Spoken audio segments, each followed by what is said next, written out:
Ayan ay mga unat ha. Mga unta ninyo kaniudto. Banyo ko pa na stress. Try na ko ang noodles kasi ang noodles pag spaghetti na noodles, may edit para tayo dito mga. Hindi siya nakaka. Pero yung kuhaan sa yung ano ba yung kaninang umaga kinain ko. Ngayon ko lang. Ngayon ako na pakuha lang kwan. Minister para malaman ko kung tumas pa yung aking sugar sa kinain ko kanina. Dahil lang alam ko 1 hour after eating out, 1 hour after eating or another 2 hour, 1 hour, so 2 hours siya malas. Pero sa akin kasi di siya malas kaya ngayon ako nakapagkuha ng ano sa aking sugar. Pero paano naman siya? Parang 6.1. Kasi kagabi ako kahapon, nagano ako.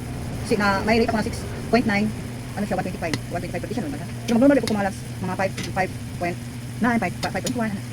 So let's eat na. I-try ko ito dahil ang okay naman yung nutrition facts niya. Masarap naman. Tumay ko yung saka salt and pepper.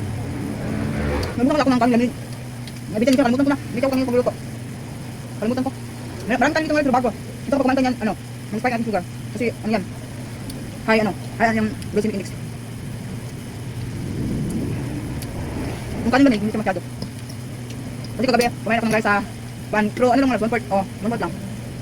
Kanina lamig yun, bahaw ko kaya. Lunch ko at saka sa evening, ano lang siya, 1/4. Kinagabihan, nag-ano ako na, kinuhaan, kung nagpakuha akong sugar ni Michelle, ano lang siya, 5.9. Ay mga tao. Ay, papalim ako malas, 24 may ba? Ampin.